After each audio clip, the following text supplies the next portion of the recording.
When did you realize Rebecca was deaf and that her twin was hearing? We suspected right about 3 months old. We started talking about it at 6 months old.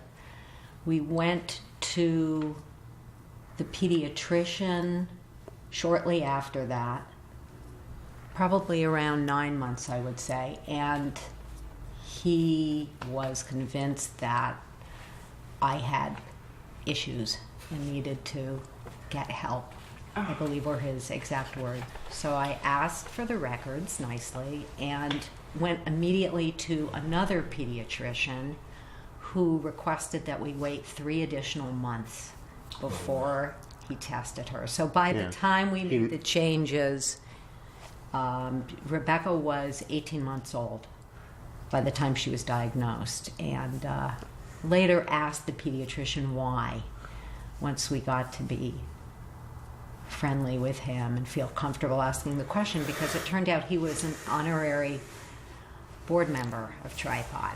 You're kidding. And I asked him, why did you wait? Why?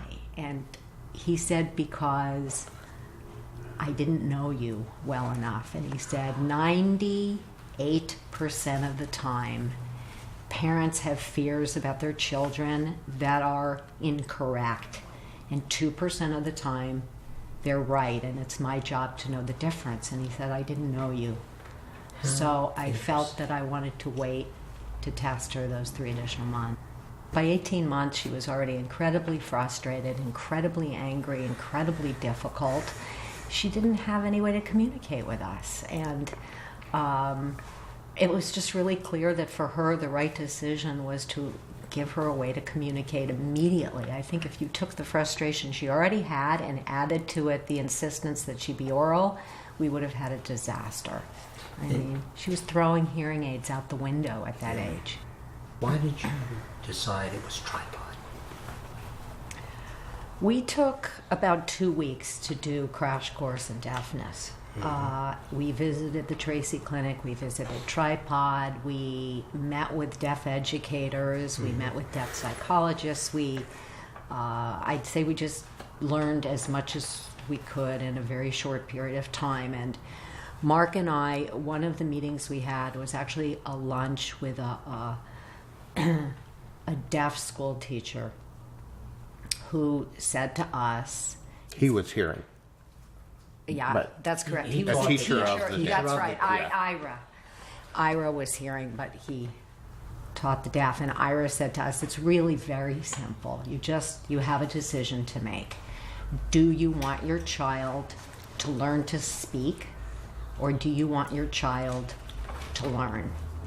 And for us, that was it. I mean, I felt after that. There were also other factors. At the Trice clinic, kids weren't happy. It seemed like a struggle.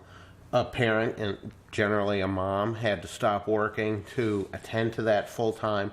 They didn't seem very happy. Yeah.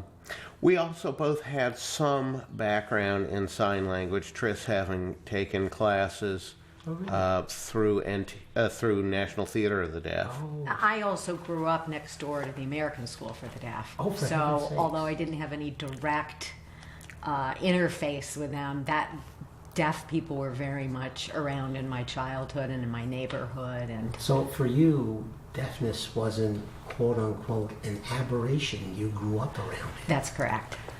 And I had gone to college at UC San Diego, whose linguistics department was quite instrumental, and across the street at the Salk Institute, where Ursula Belushi worked. Yeah. So I had taken a number of classes in that program. Oh, my. So we both had a propensity for sign language, I would say.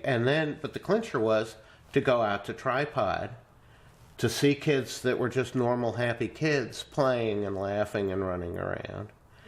And the director at the time said, look, you're just deciding for now. You know, if you find this doesn't work for you, go try something else.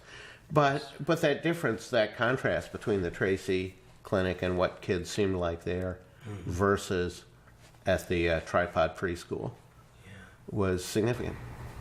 Tripod's strongest aspect was not letting these kids slack off in a broad range of skills, So the same including standard. English language. Same standards, same expectation, Exactly. no excuses. And I think that stood Rebecca well all through her educational career. At high school, she was the first and only deaf kid in her school. College, she wasn't the first, but the only at the time. Yeah, I think about those signs around Tripod that said, you can do everything but hear. And so the kids never, Rebecca never used deafness as an excuse.